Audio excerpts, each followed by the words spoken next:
चवंत बलिदान। तो क्या मैं इस जीवन में इस तरह मरने जा रहा हूँ? विपिन ने अंधेरे हॉल की ठंडी फर्श पर लेटे हुए सोचा। उसकी पीठ से खून बह रहा था, जिसमें पंजों के गहरे निशान थे, और उसकी मांसपेशियां इतनी बुरी तरह फट चुकी थीं कि उसकी हड्डियां भी दिख रही थीं। चोट देने वाला बेहद शक्तिशाली था। उसके सिर से भी खून बह रहा था, और सिर की गहरी चोटों से उसकी खोपड़ी तक टूट चुकी थी। जब से मैंने इस दुनिया में कदम रखा, मुझे पता था कि मेरा जीवन कठिन होगा। मुझे लगा था कि किसी ताकतवर जानवर के हाथों मरूंगा या शायद अपनी कमजोरियों से हारकर खुद को खत्म कर लूंगा। पर कभी नहीं सोचा था कि खून की कमी से यूं दम तोड़ दूंगा। विपिन बड़बड़ाया, उसकी आवाज धीमी पड़ रही थी और उसकी नजरों के सामने अंधेरा छाने लगा। काश अगले जीवन में मुझे एक साधारण जीवन जीने का मौका मिले।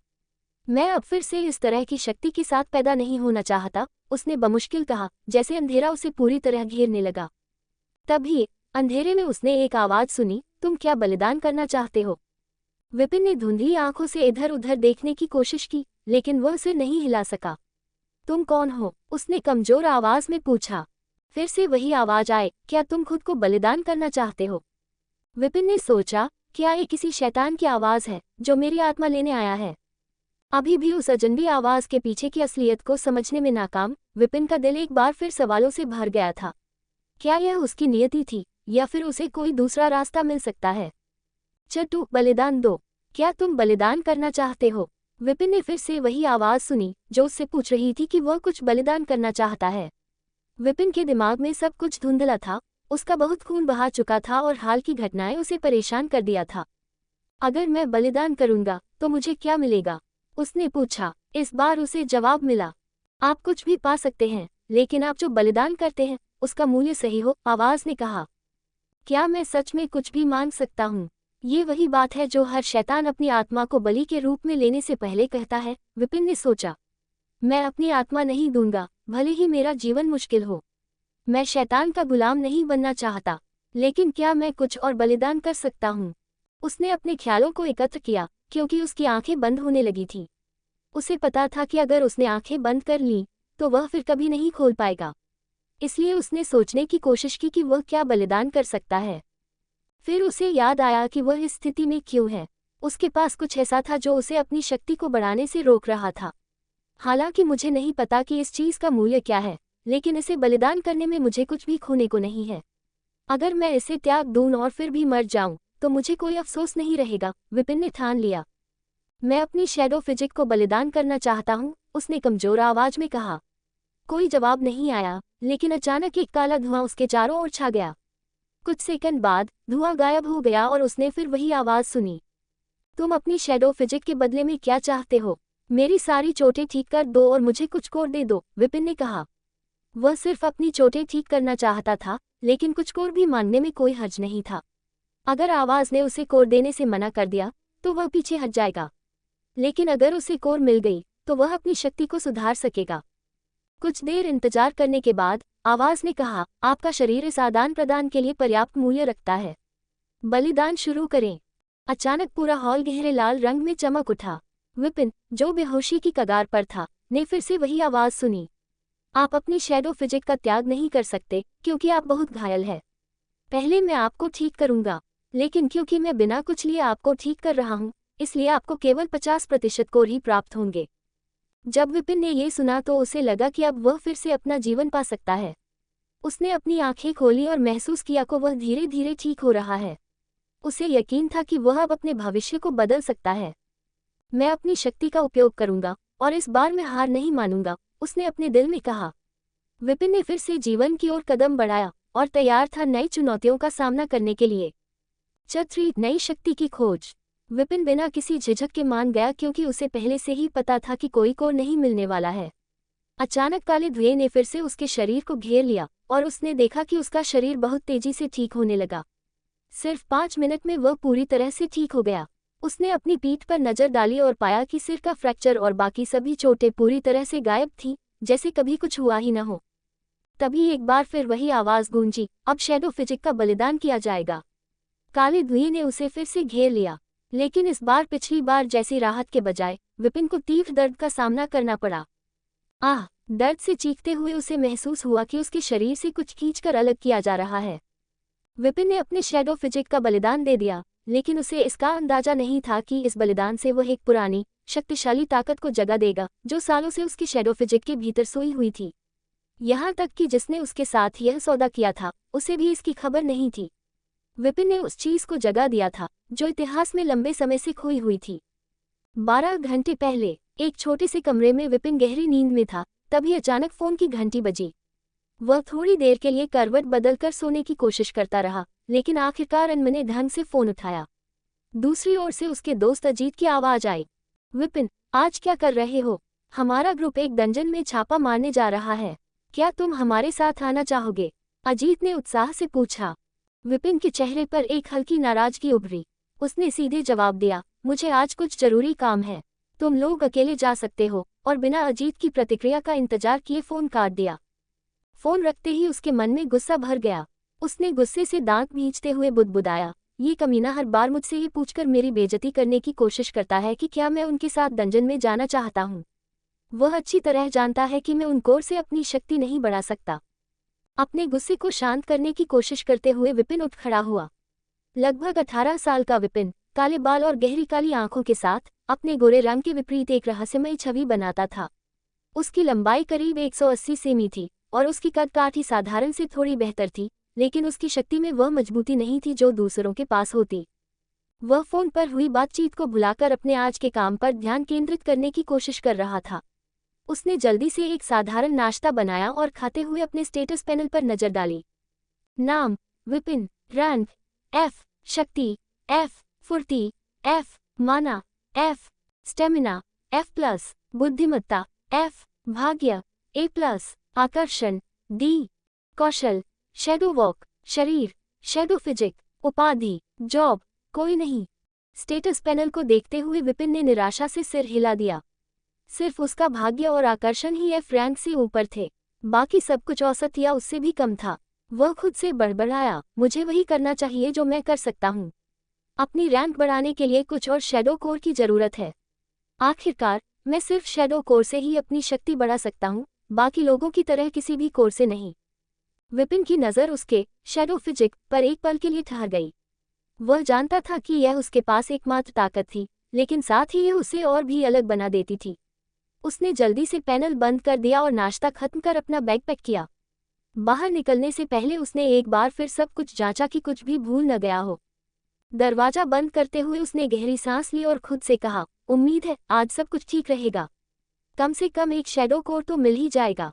विपिन बाहर निकल गया, मन में आज के दिन को लेकर एक अनकही उम्मीद और चिंता के साथ। अरे, मैं अपनी नौकरी के पहले दिन कैसे देर से सो सकता हूँ? इतनी मेहनत के बाद ये नौकरी मिली है और मैं पहले ही दिन देर से नहीं पहुंचना चाहता। निखिल ने घबराते हुए दौड़ते हुए कहा, जैसे उसकी पूरी जिंदगी इसी नौकरी पर टिकी हो। भागते भागते वह एक आदमी से टकरा गया। माफ करना, निखिल ने बिना रुके माफी मांगी और भागता रहा। आजकल के युवाओं में शिष्टाचार नाम की कोई चीज नहीं है, उस आदमी ने नाराजगी से कहा, जब उसने देखा कि निखिल बिना ढंग से माफी मांगे भाग गया। लेकिन निखिल को उसकी बातों की परवाह नहीं थी, उसे तो सिर्फ ये चिंता थी कि वह अपने पहले दिन ही नौकरी पर देर से पहुंच रहा है। जैसे ही निखिल मेन रोड पर पहुंचा, वह अचानक रुक गया। ट्रैफिक सिग्नल लाल था। जब भी मैं यहाँ आता हूँ हमेशा ये सिग्नल लाल ही मिलता है, निखिल ने मन ही मन खींचते हुए सोचा। कुछ देर बाद सिग्नल हरा हुआ और निखिल ने फिर से दौड़ना शुरू कर दिया। लेकिन जब वह सड़क के बीच में पहुंचा, अचानक उसे कार के हॉर्न की तेज आवाज सुनाई दी। उसने मुड़कर देखा तो एक कार उसकी ओर तेजी से आ रही थी। इससे पहले कि वह कुछ सोच पाता, कार ने उसे जोरदार टक्कर मार दी। जब और मौत के पार की दुनिया। निखिल को बिल्कुल भी महसूस नहीं हुआ जब एक कार ने उसे टक्कर मारी। वह जमीन पर पड़ा था और देख रहा था कि कार बिना रुके आगे बढ़ गई। धीरे धीरे उसकी आंखें लाल होने लगीं। निखिल ने हाथ उठाने की कोशिश की लेकिन उसे कुछ महसूस नहीं हुआ। क्या हो रहा है? मैं अपने शरीर को क्यों नहीं महसूस कर पा रहा हूँ? उसने सोचा। सब कुछ इतनी तेजी से हुआ कि उसे कुछ समझ नहीं आया। तभी किसी की आवाज आई, जल्दी से एम्बुलेंस बुलाओ। एम्बुलेंस 5 मिनट में आ जाएगी, अपनी आंखें बंद मत करना। फिर से वही आवाज आई, लेकिन इस बार निखिल की नज़र धुंधली होने लगी। जैसे ही उसकी आंखें धुंधली हो गईं, उसे समझ आने लगा कि क्या हुआ है। अरे नहीं, मुझे नौकरी मिलने के तुरंत बाद ही मरना पड़ेगा, निखिल ने सोचा। उसकी नज़र धुंधली होती गई और सब कुछ कालेपन में डूब गया। मुझे तो घर पर रहकर गेम खेलना चाहिए था, यह उसका आखिरी विचार था जब वह पूरी तरह अंधेरे में डूब गया। कुछ समय बाद निखिल ने धीरे धीरे अपनी आंखें खोली और खुद को किसी अजनबी जगह पर पाया। वह एक छोटे से कमरे के बिस्तर पर लेटा हुआ था। क्या ये कोई अस्पताल है? उसने सोचा, जबकि वह कमरे को गौर से देख रहा था। ये कमरा उसे थोड़ा पहचाना सा लगा, लेकिन वह यकीन नहीं कर पाया कि उसने इसे पहले कभी देखा था। उसने हाथ उठाने की कोशिश की और चौंक गया क्योंकि उसे बिल्कुल दर्द महसूस नहीं हो रहा था। उसने खड़े होने की कोशिश की और वह बड़ी आसानी से खड़ा हो गया। उस एक्सीडेंट के बाद मेरा शरीर पूरी तरह ठीक कैसे हो सकता है? निखिल ने चिल्लाते हुए कहा जब उसने देखा कि उसका शरीर बिल्कुल सही है। लेकिन उसे जल्द ही महसूस हुआ कि कुछ तो अजीब हो रहा है। उसने चारों ओर देखा और थोड़ी दूरी पर एक आईना देखा। निखिल आईने के पास गया और जब उसने उसमें अपना चेहरा देखा तो उसकी आंखें हैरानी से चौड़ी हो गईं। यह क्या हो रहा है? निखिल ने आईने में देखते हुए खुद से कहा। अचानक निखिल के सिर में तेज दर्द होने लगा। वह अपना सिर पकड़े जमीन पर गिर पड़ा और जल्द ही उसके दिमाग में अजीब अजीब यादें आने लगीं। आह! निखिल दर्द से चिल्लाया। 5 मिनट तक उसे ऐसा लगा जैसे उसका सिर फट जाएगा और उसे कई धुंधली यादें दिखने लगीं। जब दर्द खत्म हुआ, निखिल ने थके हुए स्वर में कहा, विपिन। वह पसीने से तरबतर जमीन पर पड़ा था। निखिल धीरे धीरे खड़ा हुआ और उसे समझ में आया कि कुछ बहुत बड़ा हुआ है। उसने फिर से आईने में देखा और चौंककर बोला, मुझे अब भी यकीन नहीं हो रहा कि मैं किसी दूसरी दुनिया में आ गया हूँ। और यह ऐसी दुनिया है जहाँ लोग जादू का इस्तेमाल कर सकते हैं। क्या मैं भी जादू कर सकता हूँ? निखिल, जो अब विपिन के शरीर में था, ने सोचा। उसने विपिन की यादों को देखा और जब सारी बातें समझ में आईं, तो उसका चेहरा गंभीर हो गया। ये जगह अरोरा नाम की दुनिया थी, जहाँ लोग विशेष शक्तियों को जागृत करते हैं। ज्यादातर लोग 16 साल की उम्र से पहले अपनी शक्तियों को पा लेते हैं। विपिन ने 14 साल की उम्र में अपनी शक्तियों को जागृत किया था और हंटर अकादमी में शामिल हुआ था ताकि वह अपनी शक्ति को और बेहतर बना सके और इस दुनिया की सुपर पावर के बारे में जान सके। विपिन एक अनाथ था जो अनाथालय में रहता था, लेकिन जिसने भी अपनी शक्ति जागृत कर ली वह मुफ्त में हंटर अकादमी में शामिल हो सकता था। इसलिए विपिन अनाथ होते हुए भी हंटर अकादमी में शामिल होने में सफल रहा। विपिन तब बहुत खुश हुआ था जब उसने अपनी शैडो बॉडी नाम की शक्ति जागृत की। उसे शैडो वॉक नाम का स्किल मिला था, जिससे वह अपनी परछाई में बदल सकता था और बिना किसी बाधा के कहीं भी जा सकता था। जब तक वह माना ऊर्जा का इस्तेमाल करता रहेगा, वह इस स्किल का उपयोग कर सकता था। हंटर अकादमी में जाकर विपिन ने सीखा कि अपनी शक्ति को कैसे मजबूत करें। इसके लिए राक्षसों के कोर का उपयोग करना पड़ता था। आप डंजनों कालकोट्रीट में जाकर राक्षसों को मारकर उनका कोर पा सकते थे। ये कोर काफी दुर्लभ होते थे और हर राक्षस के मरने पर कोर नहीं मिलता था। अगर आप किसी आग वाले राक्षस को मारते हैं तो आपको आग का कोर मिलेगा। अगर आप पानी वाले राक्षस को मारते हैं तो पानी का कोर मिलेगा। लेकिन ये जरूरी नहीं कि आपको किस प्रकार का कोर मिले, क्योंकि किसी भी कोर को सोखकर अपनी शक्ति बढ़ाई जा सकती है। आमतौर पर आप एक कोर की 30% ऊर्जा ही सोख सकते हैं, बाकी ऊर्जा वातावरण में फैल जाती है। लेकिन अगर आपके पास आग की शक्ति है और आप आग का कोर सोखते हैं तो आप उसकी 50% ऊर्जा सोख सकते हैं। लेकिन जब विपिन ने पहली बार कोर से ऊर्जा सोखने की कोशिश की तो वह नाकाम रहा। किसी कारण से उसका शरीर कोर से आने वाली सारी ऊर्जा को नकार देता था। पहले तो विपिन ने सोचा कि शायद कोर खराब हो गया है, लेकिन जल्द ही उसे पता चला कि उसकी शक्ति में कोई कमी थी, जिसकी वजह से उसका शरीर कोर की ऊर्जा को स्वीकार नहीं कर पाता था। ये कहानी एक दिलचस्प मोड़ पर पहुंच गई है जहां निखिल, जो अब विपिन के शरीर में है, एक नई और जादुई दुनिया में कदम रख चुका है। विपिन की शक्ति तो शैडो बॉडी है, लेकिन वह राक्षसों के कोर से ऊर्जा सोखने में असफल हो रहा है। अब सवाल उठता है कि क्या निखिल, जो अब विपिन की यादों और शक्ति के साथ इस नई दुनिया में है, इस समस्या का समाधान ढूंढ पाएगा? क्या वह अपनी नई शक्तियों का सही तरीके से इस्तेमाल कर सकेगा, या फिर यह जादुई दुनिया उसके लिए और भी बड़ी चुनौतियां लेकर आएगी? च5 शैडो किंगडम में प्रवेश की तैयारी। पहले तो विपिन को समझ नहीं आया कि वह कोर से ऊर्जा क्यों नहीं सोख पा रहा था, लेकिन फिर उसे अपनी बॉडी का नाम शैडो फिजिक याद आया। उसने अपनी सारी जमा पूंजी एक शैडो कोर खरीदने में लगा दी और उसे सोखने की कोशिश की। इस बार आश्चर्य हुआ कि उसका शरीर ऊर्जा को नहीं नकारा और उसने पूरी तरह से कोर की ऊर्जा सोख ली। ये समझने के बाद विपिन ने और कोर प्राप्त करने और अपनी शक्ति बढ़ाने के लिए शैडो टाइप राक्षसों को मारने का सोचा। लेकिन समस्या ये थी कि शैडो टाइप राक्षस केवल डी रैंक डंजन्स में ही मिल सकते थे और विपिन की शक्ति सिर्फ एफ रैंक की थी, इसलिए वह चाहकर भी शैडो टाइप का कोर प्राप्त नहीं कर सकता था। विपिन अनाथ था, इसलिए वह पैसे से और कोर नहीं खरीद सकता था। इस वजह से हंटर अकादमी में शामिल होने के बाद भी वह अपनी शक्ति को सुधारने में असमर्थ रहा। मेरी नई जिंदगी शुरू होने से पहले ही खत्म हो गई है, निखिल ने विपिन की यादें देखने के बाद कहा। निखिल अपने कमरे से बाहर आया और बॉयज हॉस्टल से बाहर जाने लगा। 2 साल बीत चुके थे जब निखिल अरोरा दुनिया में आया था। इन 2 वर्षों में उसने पूरी तरह से विपिन की जगह ले ली थी और अकादमी में अपनी पहचान बना ली थी। किसी को भी कोई शक नहीं हुआ क्योंकि विपिन का अकादमी में कोई दोस्त नहीं था। सब उसे नीची नज़र से देखते थे क्योंकि 3 साल से अकादमी में होने के बावजूद वह अभी भी एफ रैंक हंटर था। टीचर्स को छोड़कर किसी को विपिन की अजीब बॉडी के बारे में पता नहीं था, लेकिन निखिल को इस बात से कोई फर्क नहीं पड़ता था। वह खुश था कि उसे विपिन की तरह व्यवहार नहीं करना पड़ेगा क्योंकि कोई उससे बात ही नहीं करता था। इन 2 सालों में निखिल ने तलवार चलाना सीख लिया था। भले ही वह इसमें माहिर नहीं था, लेकिन लगातार मेहनत के बाद वह बेसिक तलवारबाजी में महारत हासिल कर चुका था। विपिन हॉस्टल से बाहर निकला और हंटर अकादमी के बाहर की ओर चलने लगा। विपिन अकादमी के अंदर ही रहता था क्योंकि वहां के सभी छात्रों को 4 साल तक मुफ्त रहने की सुविधा मिलती थी और यह उसका आखिरी साल था। जब विपिन अकेडमी से बाहर जा रहा था तो कई छात्रों ने उसे घृणा भरी नजरों से देखा। हालांकि उसका आकर्षण काफी था और वह सुंदर भी दिखता था, लोग उसे बेकार समझते थे क्योंकि वह अब तक किसी डंजन में नहीं गया था। विपिन रिसेप्शन के पास पहुंचा जहां एक युवक मुस्कुराते हुए खड़ा था। युवक ने विनम्रता से पूछा, मैं आपकी क्या मदद कर सकता हूं, सर? क्या आपके पास अदृश्यता की औषधि है? विपिन ने सीधा सवाल किया।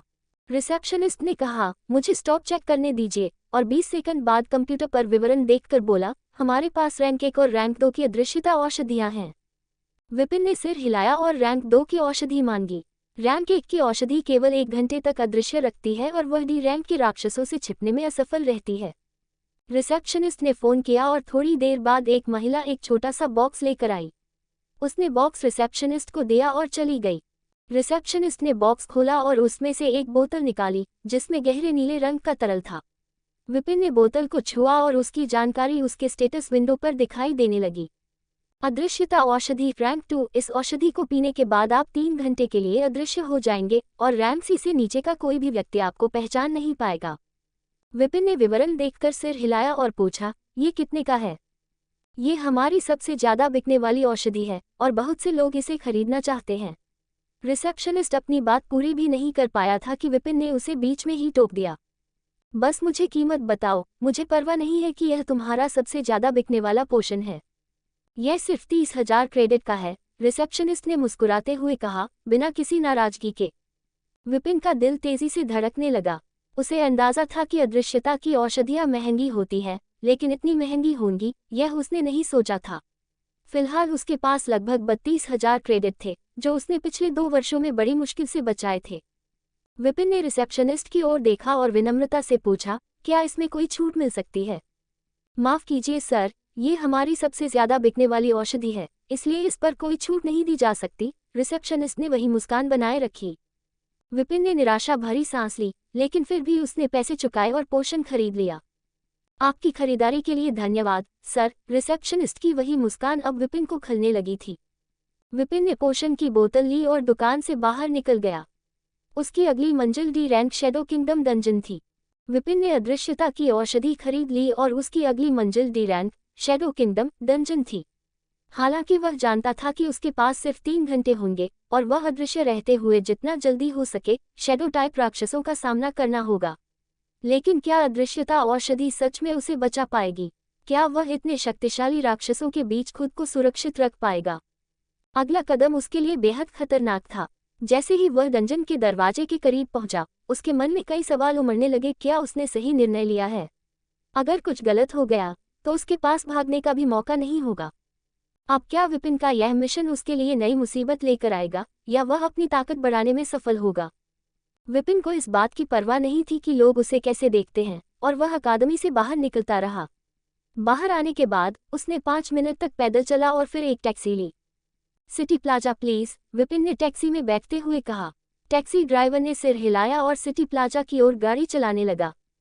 विपिन ने अपनी आंखें बंद की और सोचा कि वह आज क्या करने जा रहा है। वह शहर के चौक पर एक औषधि खरीदने जा रहा था जिसे इनविजिबल प्लांट कहा जाता है। यह एक रैंक 2 की औषधि है जो उसे 3 घंटे तक अदृश्य कर सकती थी। इस औषधि का उपयोग करने से कोई भी रैंक सी से नीचे का व्यक्ति उसे देख नहीं पाएगा। विपिन यह औषधि इसलिए खरीदना चाहता था ताकि वह अकेले D rank dungeon shadow kingdom में प्रवेश कर सके। पिछले 2 वर्षों के दौरान विपिन ने कई नौकरियां की थीं ताकि वह इस औषधि को खरीदने के लिए पर्याप्त पैसे जमा कर सके।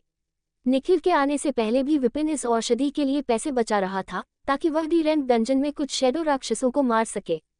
हालांकि इन 2 वर्षों में वह अपनी शक्ति को बढ़ाने में नाकाम रहा क्योंकि वह शैडो कोर प्राप्त करने में सक्षम नहीं था। आखिरकार उसने अदृश्यता वाली औषधि खरीदने का फैसला किया ताकि डंजन में राक्षस उसे देख न सके और वह उन्हें मारने में सफल हो सके। 15 मिनट बाद विपिन बाजार क्षेत्र में पहुंचा। उसने टैक्सी का किराया चुकाया और एक बड़ी इमारत की ओर चल दिया। वह इमारत के अंदर गया और लिफ्ट लेकर 7वीं मंजिल पर पहुंचा जहां औषधियां और अन्य जड़ी बूटियां बेची जाती थीं। विपिन रिसेप्शन के पास पहुंचा जहां एक युवक मुस्कुराते हुए खड़ा था। युवक ने विनम्रता से पूछा, मैं आपकी क्या मदद कर सकता हूं, सर? क्या आपके पास अदृश्यता की औषधि है? विपिन ने सीधा सवाल किया। रिसेप्शनिस्ट ने कहा, मुझे स्टॉप चेक करने दीजिए और 20 सेकंड बाद कंप्यूटर पर विवरण देखकर बोला, हमारे पास रैंक 1 और रैंक 2 की अदृश्यता औषधियां हैं। 6 खतरनाक डंजन का सफर। औषधि खरीदने के बाद विपिन प्लाजा से बाहर निकला और गहरी सांस लेते हुए बोला, मेरे पास अब सिर्फ 2000 क्रेडिट बचे हैं। अगर डंजन से कुछ नहीं मिला तो मैं पूरी तरह से कंगाल हो जाऊंगा। उसने अपनी 2 साल की बचत से औषधि खरीदा था ताकि डी रैंक डंजन में जा सके और शैडो राक्षस को मारकर उनके शैडो कोर हासिल कर सके। शैडो राक्षस को मारने पर कोर मिलने की संभावना लगभग 20% थी। विपिन को उम्मीद थी कि वह 3 घंटे में 15 राक्षस को मार सकेगा और 3 शैडो कोर हासिल कर लेगा। वह सोच रहा था कि उसकी A+ भाग्य कोई कमाल दिखाए और उसे कम से कम 3 शैडो कोर मिल जाए। विपिन को 3 कोर इसलिए चाहिए थे क्योंकि एक शैडो कोर की कीमत 30,000 क्रेडिट थी। 3 कोर मिलने पर वह एक को बेचकर अपनी खर्ची हुई रकम वापस पा लेगा और बाकी 2 को सोखकर अपनी ताकत बढ़ा सकेगा। ये सोचकर वह प्लाजा से आगे बढ़ा। कुछ देर बाद उसने एक टैक्सी ली और ड्राइवर से कहा, शैडो किंगडम चलो। ड्राइवर ने हामी भरी और एस्ट्रेट शहर के उत्तर की ओर टैक्सी बढ़ा दी जहां शैडो किंगडम डंजन था। विपिन एस्ट्रेट हंटर अकेडमी का छात्र था जो उसी शहर में स्थित थी। टैक्सी में बैठते हुए विपिन ने आंखें बंद कर ली और डंजन के बारे में सोचने लगा। शैडो किंगडम डंजन सबसे खतरनाक डी रैंक डंजन में से एक था, लेकिन उसने इसे इसलिए चुना क्योंकि यहाँ राक्षस को मारकर शैडो कोर पाने का मौका ज्यादा था। विपिन के पास सिर्फ 3 घंटे थे, इसलिए वह हर मिनट का सही इस्तेमाल करना चाहता था। बाकी डंजन की तुलना में शैडो किंगडम उसे सबसे सही लगा था। टैक्सी में गहरी सांस लेते हुए विपिन ने सोचा, सच कहूं तो मैं थोड़ा घबराया हुआ हूँ। ये पहली बार है जब मैं किसी डंजन में जा रहा हूँ। इस दुनिया में आए हुए उसे 2 साल हो गए थे, लेकिन ज्यादातर समय उसने औषधि खरीदने और तलवारबाजी सीखने के लिए पैसे कमाने में बिताया था। अब सोचने का कोई फायदा नहीं है। मैंने औषधि खरीद लिया है और अगले साल से एकेडमी में नहीं रह पाऊंगा। अगर मुझे इस दुनिया में जिंदा रहना है तो मुझे ये खतरा लेना ही होगा, विपिन ने खुद से कहा। उसके चेहरे पर अब एक ठोस इरादा साफ दिख रहा था। 2 घंटे की लंबी यात्रा के बाद टैक्सी आखिरकार रुक गई। विपिन ने बाहर निकलकर ड्राइवर को किराया दिया और सामने देखा जहां एक बड़ा गेट खड़ा था। वह गेट के पास गया और ध्यान से देखा, यह एक बड़ा काले रंग का दरवाजा था जिसे ऊंची दीवारों ने घेर रखा था। गेट पर सुरक्षाकर्मी खड़े थे और दीवारों पर सैनिक भारी हथियारों से लैस चौकस खड़े थे। विपिन ने अपना अकेडमी का पहचान पत्र निकाला और गेट पर खड़े सुरक्षा गार्ड की ओर बढ़ा। गार्ड ने बिना ज्यादा ध्यान दिए उसका पहचान पत्र मांगा, लेकिन जब उसने देखा कि विपिन केवल F रैंक का हंटर है तो उसने उसे हैरानी से देखा और पूछा, क्या तुम्हें पता है कि यह F या A रैंक का डंजन नहीं है बल्कि D रैंक का है? विपिन को इस प्रतिक्रिया की उम्मीद थी, इसलिए वह शांत रहा। उसने सिर हिलाते हुए कहा, हाँ मुझे पता है, ये शैडो किंगडम D रैंक का डंजन है। गार्ड ने चेतावनी देते हुए कहा, क्या तुम सच में अंदर जाना चाहते हो? तुम्हारी इस ताकत के साथ तुम्हारे मरने की संभावना ज्यादा है। विपिन ने उसकी बात सुनी, लेकिन सिर्फ सिर हिलाकर आगे बढ़ गया।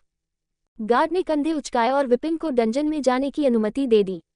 उसका काम था लोगों को डंजन में प्रवेश करने से पहले उसकी खतरनाक प्रकृति के बारे में चेतावनी देना, लेकिन विपिन की दृढ़ता देखकर वह समझ गया कि इस पर कोई असर नहीं होगा। विपिन डंजन के प्रवेश द्वार के सामने खड़ा था। यह एक विशाल पोर्टल था, लगभग 5 मीटर ऊंचा और 3 मीटर चौड़ा। उसने गहरी सांस ली, एक पल के लिए अपने फैसले पर विचार किया और फिर बिना किसी झिझक के पोर्टल में प्रवेश कर गया। अंदर घुसते ही उसे अचानक एक बड़े हॉल में टेलीपोर्ट कर दिया गया। चारों ओर अंधेरे से घिरी दीवारें थीं। उसने पीछे मुड़कर देखा तो वही पोर्टल दिखा जिससे वह आया था। विपिन ने राहत की सांस ली। कम से कम अब उसे यह यकीन था कि वह जब चाहे वापस लौट सकता है। उसने फिर एक गहरी सांस ली और अपनी तलवार निकाली जो वह अकेडमी से लाया था। उसने तलवार को और ज्यादा घातक बनाने के लिए जहर का इस्तेमाल किया ताकि वह राक्षसों से आसानी से निपट सके। तलवार के चमकते हुए ब्लेड को देखकर उसके अंदर एक नई ऊर्जा का संचार हुआ। अब उसकी निगाहें हॉल की ओर थीं, जहां से उसे डंजन के और गहरे हिस्सों में जाना था। उसने अपनी गायब होने वाली औषधि निकाली जिसे वह सोच समझकर इस्तेमाल करना चाहता था। पिछली कहानियों में जितना पढ़ा है, हर जगह यही लिखा होता है कि औषधियों का स्वाद बहुत खराब होता है। मुझे नहीं पता उन लेखकों को कैसे पता चलता है, पर उम्मीद है इसे पीकर उल्टी तो नहीं होगी, उसने हल्की मुस्कान के साथ कहा और बोतल का ढक्कन खोला। उसके आगे क्या होगा, ये सोचते हुए उसने औषधि की तरफ एक आखिरी नज़र डाली और फिर उसे पी लिया। औषधि ने तुरंत असर दिखाया, लेकिन विपिन के गले में उसका स्वाद अब भी बना हुआ था।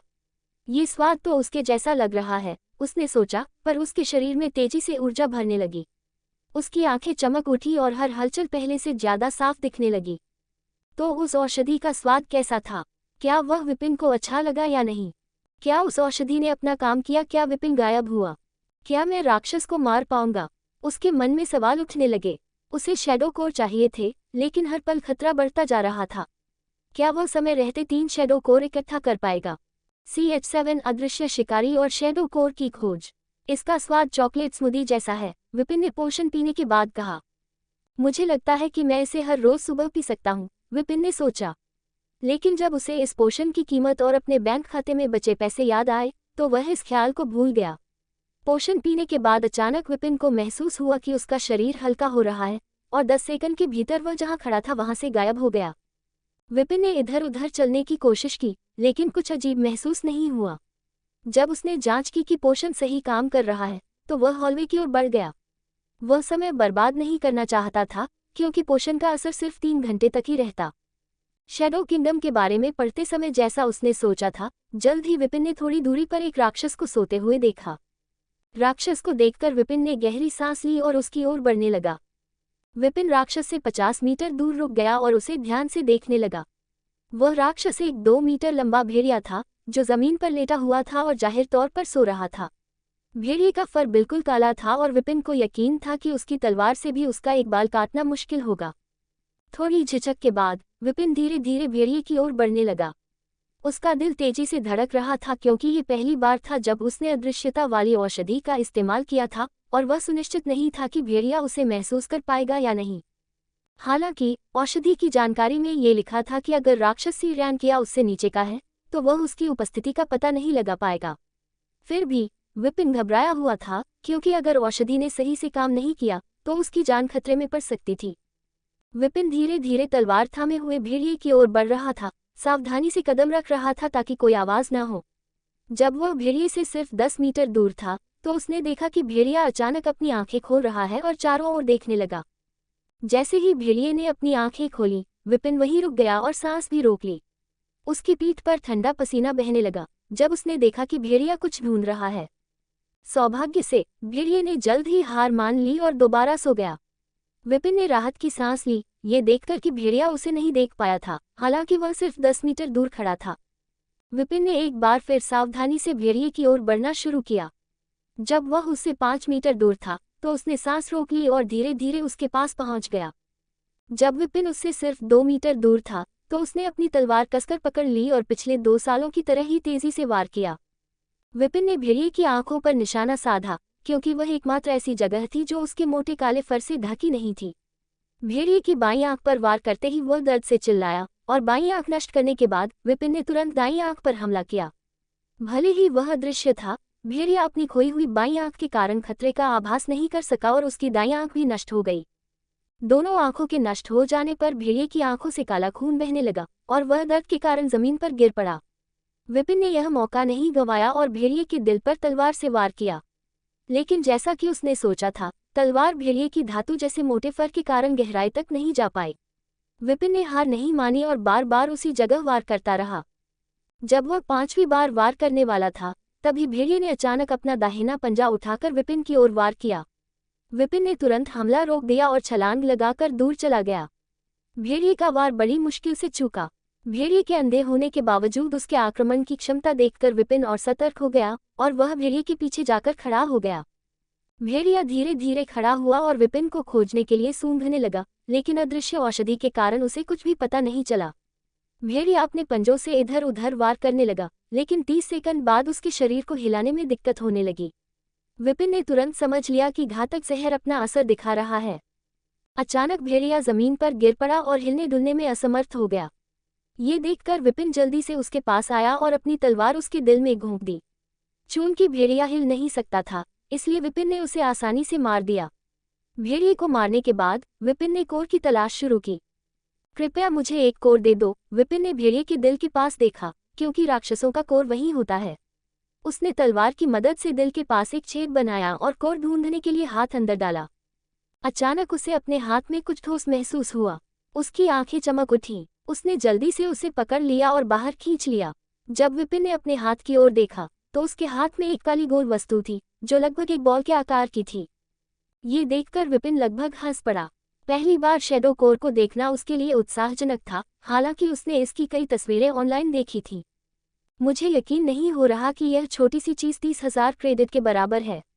मैंने इतने पैसे कमाने के लिए 2 साल से ज्यादा मेहनत की है। शैडो कोर को एक साधारण मार्बल की तरह दिखता देख विपिन ने कहा। विपिन ने सावधानी से कोर को अपने बैग में रख लिया और आखिरी बार भेड़िए की लाश को देखने के बाद वह हॉल में और अंदर की ओर बढ़ने लगा। डंजन में आए हुए अब तक 15 मिनट बीत चुके थे, इसलिए वह तेजी से गहरे हिस्से की ओर बढ़ने लगा।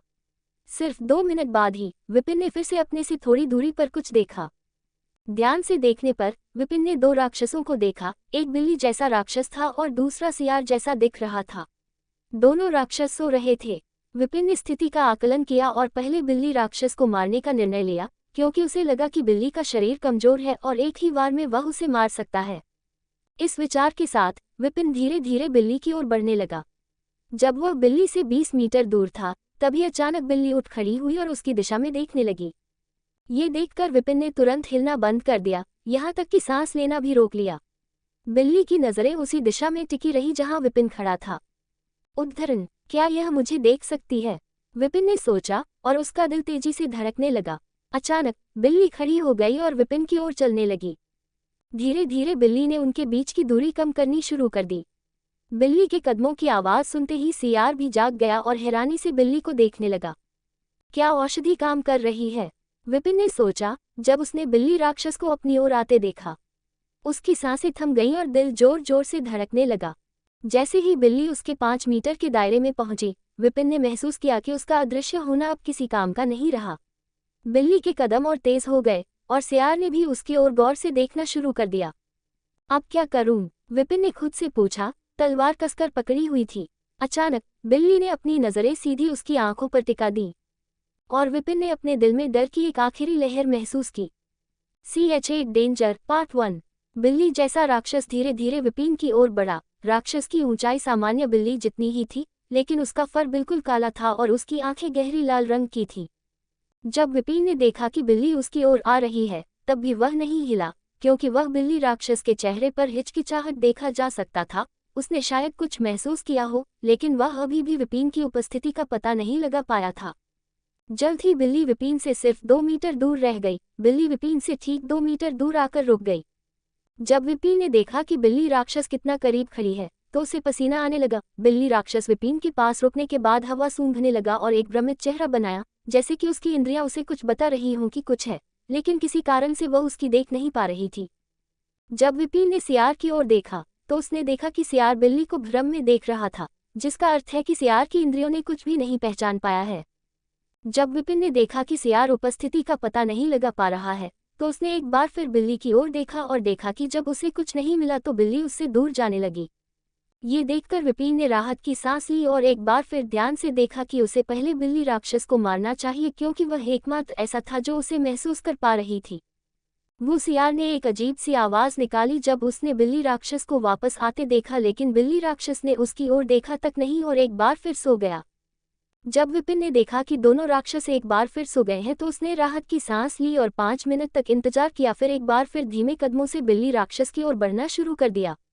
जल्द ही विपिन उससे सिर्फ 5 मीटर दूर था। बिल्ली राक्षस की नाक थोड़ी हिली जब विपिन उससे सिर्फ 5 मीटर दूर था। जब विपिन ने ये देखा तो वह एक बार फिर रुक गया और उसका दिल लगभग उसकी छाती से बाहर निकल आया। जब विपिन रुका तो बिल्ली राक्षस की नाक भी हिलना बंद हो गई। जब विपिन ने ये देखा तो वह एक बार फिर उसकी ओर चल पड़ा। जब वह बिल्ली से सिर्फ 2 मीटर की दूरी पर था तो उसने अपनी पूरी ताकत से सो रही बिल्ली की गर्दन पर वार किया। जैसे ही विपिन ने वार किया, बिल्ली की आंखें अचानक खुल गईं और वह अपनी जगह से दूर कूदने की कोशिश करने लगी। हालांकि बिल्ली किसी कारण से कुछ भी नहीं देख पा रही थी, लेकिन उसे बड़ा खतरा महसूस हुआ और बिना किसी हिचकिचाहट के वह अपनी जगह से दूर कूद गई। लेकिन अफसोस, बिल्ली को खतरे का एहसास थोड़ी देर से हुआ। बिल्ली राक्षस के थोड़ा हिलने से पहले ही विपिन की तलवार उसकी गर्दन के पास पहुंच गई और उसके सिर को उसके शरीर से अलग कर दिया। जैसा कि विपिन ने उम्मीद की थी, बिल्ली राक्षस की शरीर बहुत कमजोर था और वह उसे सिर्फ एक ही हमले में मारने में सफल हुआ। बिल्ली राक्षस को मारने के बाद जब विपिन ने सियार की ओर देखा तो वह पहले से ही जाग चुका था और अपनी आंखें चौड़ी करके मरी हुई बिल्ली राक्षस को देख रहा था। जब विपिन ने ये देखा तो वह पहले बिल्ली राक्षस के शरीर से थोड़ा पीछे हटा और थोड़ी दूर से सियार को देखा। वह ये जांच करना चाहता था कि सियार अभी भी उसकी स्थिति को महसूस नहीं कर पा रहा है। जब विपिन ने ये देखा कि सियार अपनी बड़ी बड़ी आंखें खोल हाल के चारों तरफ देखा लेकिन उसे कोई नहीं मिला तो वह राहत की सांस लेने लगा। विपिन सियार और बढ़ने ही वाला था कि उसे पता चल गया कि वह अभी भी उसे महसूस नहीं कर पा रहा है।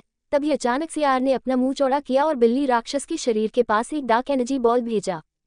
विपिन, जो पहले से ही बिल्ली राक्षस के शरीर से बहुत दूर खड़ा था, रुक गया और गंभीर आंखों से सियार को देखने लगा।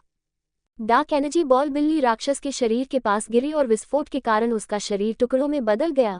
लेकिन सियार यही नहीं रुका और हॉल में अलग अलग स्थानों पर और एनर्जी बॉल फेंकने लगा। विपिन ने देखा कि कैसे सियार एक पागल जानवर की तरह यहाँ वहाँ काली ऊर्जा की गेंदें फेंक रहा है। वह हॉल से पीछे हटने लगा। अचानक से सियार ने उसकी दिशा में एक डार्क एनर्जी बॉल फेंकी। जब विपिन ने ये देखा तो उसकी आंखें चौड़ी हो गईं और वह जल्दी से जमीन पर बैठ गया। जैसे ही विपिन नीचे झुका, डार्क एनर्जी बॉल उसके सिर के पास से निकल गई और उससे कुछ सेंटीमीटर की दूरी से बच गया। ऊर्जा गेंद उससे 10 मीटर दूर गिरी और विस्फोट के कारण 1 मीटर चौड़ा और 3 मीटर गहरा गड्ढा बन गया। जब विपिन ने धमाके के प्रभाव को देखा तो उसके पूरे शरीर पर ठंडा पसीना आ गया। वह जल्दी से उठ खड़ा हुआ और अपने और सियार के बीच दूरी बना ली। 5 मिनट के बाद सियार ने डार्क एनर्जी की बॉल फेंकना बंद कर दिया और विपिन को खोजने के लिए इतने सारे हमलों करने के कारण थोड़ा सा हौंफने लगा। जब विपिन ने देखा कि सियार ने आखिरकार अपनी डार्क एनर्जी बॉल का इस्तेमाल करना बंद कर दिया है और अपने कौशल का इतनी बार इस्तेमाल करने के कारण हौंफने लगा है, तो वह जल्दी से आगे बढ़ा और सियार की ओर चलना शुरू कर दिया। सियार अभी भी पूरी तरह से सतर्क था और सतर्क आंखों से हॉल में इधर उधर देख रहा था। विपिन धीरे धीरे और सावधानी से उसकी ओर बढ़ा और जब वह सियार से सिर्फ 10 मीटर दूर था तब भी उसने कोई प्रतिक्रिया नहीं की। विपिन जब सियार से मात्र 10 मीटर दूर था तभी उसकी सांस रुक गई और वह धीरे धीरे उसके पास आया और उसकी आंखों पर वार करने के बजाय विपिन ने अपनी तलवार सियार की आंख में घुसा दी। अचानक जब तलवार सियार की आंख में घुसने ही वाली थी तब भी सियार को इवान का पता नहीं चला। सियार की आंख में घुसने से ठीक पहले तलवार के चारों ओर एक हल्की नीली आभा दिखाई दी और इस हल्की नीली आभा के कारण विपिन के हमले की शक्ति बहुत बढ़ गई। विपिन ने अपने पास मौजूद थोड़े से माना का इस्तेमाल अपने हमले की शक्ति बढ़ाने के लिए किया ताकि उसका हमला एक ही हमले में सियार के सिर के आर पार कर सके। वह पहले ही बिल्ली और सियार से लड़ते हुए लगभग 20 मिनट बर्बाद कर चुका था और अब और समय बर्बाद नहीं कर सकता था। तलवार सियार की आंख के पास मौजूद छोटी सी सुरक्षा को आसानी से पार कर उसके अंदर तक घुस गई। हॉल के अंदर एक दर्द भरी चीख सुनाई दी। इससे पहले कि सियार जमीन पर गिरता तभी विपिन ने एक ही हमले में तलवार उसके सिर के पार कर दिया। विपिन ने तलवार वापस खींची और देखा कि उसने सिर्फ इस एक हमले में अपने माना का 5वां हिस्सा उपयोग कर लिया। मुझे माना का इस्तेमाल ज्यादा अच्छे से करना होगा क्योंकि मेरे पास ज्यादा माना नहीं है, विपिन ने सोचा और सियार के शरीर के अंदर कोर की तलाश शुरू कर। Chennai danger part 2। विपिन ने अपनी तलवार का इस्तेमाल किया और सियार के दिल के पास एक चीरा लगाया ताकि कोर को निकाला जा सके, लेकिन जब उसे सियार के अंदर कोई भी कोर नहीं मिला तो वह निराश हो गया। विपिन बिल्ली के शरीर के पास आया जो पहले ही सियार के हमले से चकनाचूर हो चुका था। वहां सिर्फ मांस के टुकड़े ही थे। बिल्ली का पूरा शरीर पहले हुए विस्फोट के कारण बर्बाद हो गया था। विपिन ने बिल्ली राक्षस के बर्बाद हो चुके शरीर के पास कोर की ढूंढने की कोशिश करने लगा, लेकिन जब उसे 5 मिनट के बाद भी कुछ नहीं मिला तो उसने देखना बंद कर दिया और आह भरते हुए कहा, इन राक्षसों के पास कोर मिलना पहले ही मुश्किल था, इसलिए मुझे लगता है कि यहाँ अपना समय बर्बाद करने के बजाय मुझे आगे बढ़ना चाहिए और दूसरे राक्षसों को मारना चाहिए। विपिन को डंजन में गए हुए 40 मिनट बीत चुके थे और अब उसके पास अदृश्य औषधि के प्रभाव के खत्म होने से पहले केवल 140 मिनट बचे थे, इसलिए विपिन तेजी से आगे बढ़ा और गहरे हिस्से की तरफ जाने लगा। 1.5 घंटे बाद विपिन जमीन पर बैठा हुआ भारी सांस ले रहा था। उसके पास 3 खरगोश जैसे राक्षसों की लाशें पड़ी थीं। इन 1.5 घंटों के दौरान विपिन ने 7 और राक्षसों का शिकार किया, लेकिन उसे इन 7 राक्षसों से सिर्फ एक कोर हासिल हुआ। अब उसके पास अदृश्य औषधि का असर खत्म होने से पहले सिर्फ 40 मिनट और बचे थे और उसके पास अभी भी सिर्फ 2 ही कोर थे।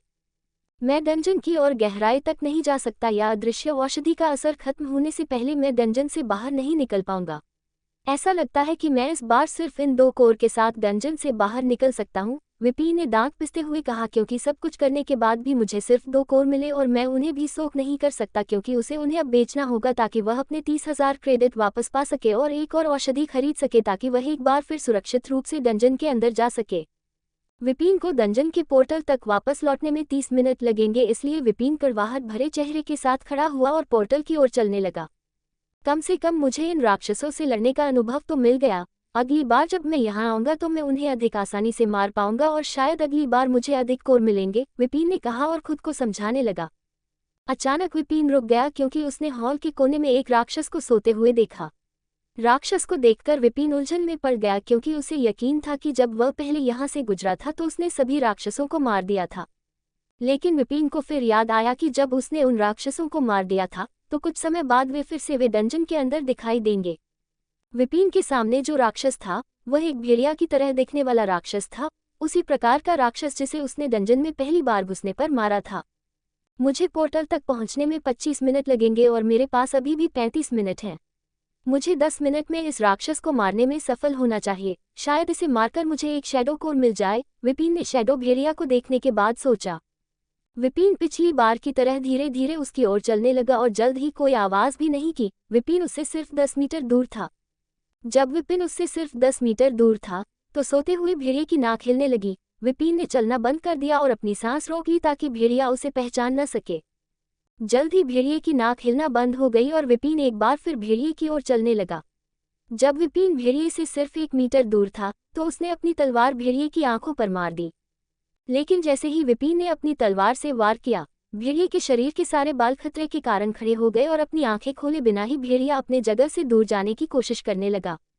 हालांकि भेड़िए ने बहुत तेजी से हरकत की, लेकिन विपिन फिर भी भेड़िए की बाईं आंख पर वार करने में सफल हुआ। भेड़िया दर्द से चिल्लाया जब उसकी एक आंख बेकार हो गई। विपिन ने एक बार फिर भेड़िए पर हमला करने की कोशिश की, जबकि वह अभी भी अपने पिछले हमले से उबर रहा था, लेकिन जैसे ही विपिन उस पर हमला करने वाला था भेड़िए का फर काली रोशनी में चमक उठा। जब विपिन ने ये देखा तो उसने जल्दी से अपना हमला रोक दिया और भेड़िए से दूर हो गया। जैसे ही विपिन भेड़िए से दूर हुआ उसके शरीर से काले धुएं का एक बादल निकला। जब विपिन ने काले बादल को देखा तो उसे अपने पूरे शरीर में ठंडक महसूस हुई, क्योंकि जब काला धुआं डंजन के कठोर फर्श को छुआ था तो वह पिघलना शुरू हो गई थी। विपिन को इस बात का अंदाजा नहीं कर सकता कि अगर वह भेड़िए से दूर जाने में 1 सेकंड भी देर कर देता तो क्या होता। काले धुएं के बादल ने भेड़िए के पास लगभग 2 मीटर की जगह को घेर लिया था। विपिन ने थोड़ी दूर से बादल को देखा और उम्मीद था कि वह जहर जल्द ही काम करेगा और भेड़िया मर जाएगा। 1 मिनट बाद काला बादल गायब हो गया और भेड़िया राक्षस एक बार फिर विपिन के सामने आ गया। उसकी एक आंख खराब हो चुकी थी और उसमें से लगातार काला खून निकल रहा था। काले बादल के गायब होने के बाद भेड़िया धीरे धीरे पीछे हटने लगा और वहां से पीछे हटने की कोशिश की, लेकिन जहर की वजह से उसके पैर कांप रहे थे और वह जमीन पर गिर गया। जब विपिन ने ये देखा तो उसने इंतजार नहीं किया और तेजी से उस पर हमला किया और भेड़िए के पास आकर विपिन ने अपनी तलवार भेड़िए की दूसरी आंख पर मार दी। भेड़िया दर्द से चीख उठा और उसकी आंखों से काला खून बहने लगा। भेड़िए को अंधा करने के बाद विपोक ने उसे आसानी से मार डाला। विपिन ने अपने माथे से पसीना पोंछा और कोर को खोजने लगा। विपिन ने भेड़िए के दिल के पास एक छेद किया और कोर की तलाश शुरू की, और जब खोजते समय उसका हाथ किसी गोल और ठोस चीज से टकराया तो उसकी आंखें चमक उठी और उसने जल्दी से अपना हाथ पीछे खींच लिया। जब विपिन ने अपना हाथ पीछे खींचा तो उसके हाथ में बॉल के आकार का एक काला चमकीला कोर था। जब विपिन ने ये देखा तो उसके चेहरे पर एक बड़ी मुस्कान आ गई, क्योंकि अब 2 कोर बेचने के बाद भी एक और अदृश्य औषधि खरीदने के लिए पूरा पैसे मिलने के बाद भी वह इस कोर की मदद से अपनी शक्ति को बढ़ा सकता है।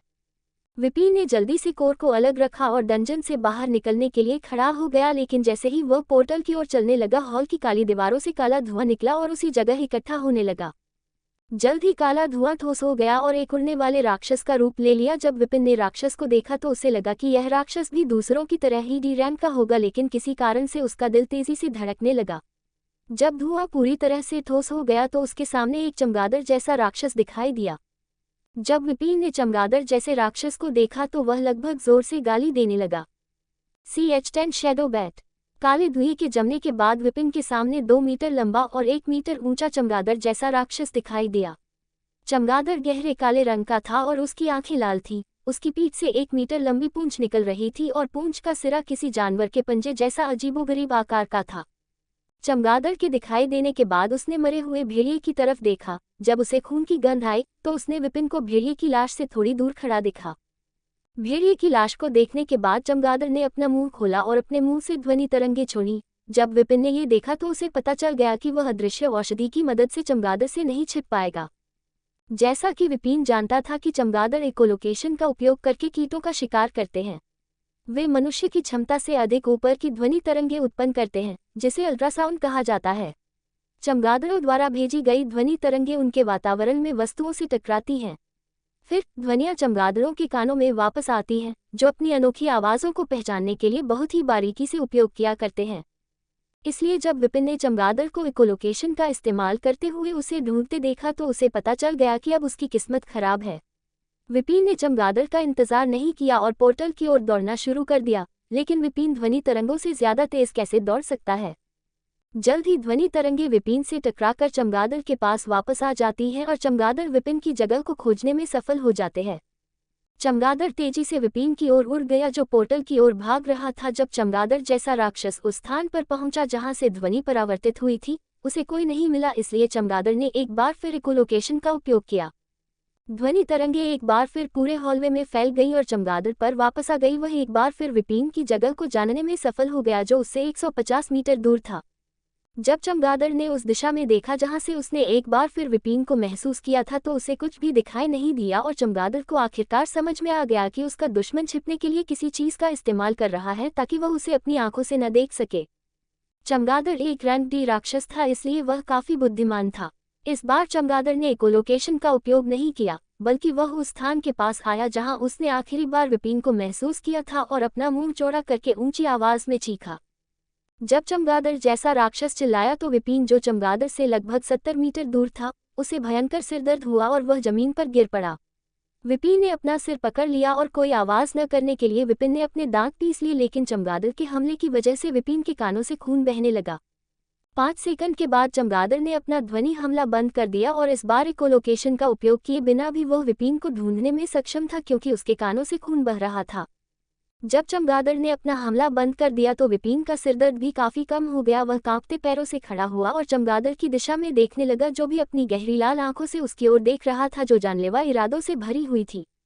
जब विपिन ने अपने कानों से खून टपकता हुआ महसूस किया तो उसे पता चल गया कि अब वह चमगादड़ से नहीं छिप सकता और यह भी जानता था कि वह चमगादड़ से आगे नहीं भाग सकता और पोर्टल तक नहीं पहुंच सकता, इससे पहले कि चमगादड़ उस पर फिर से हमला करे।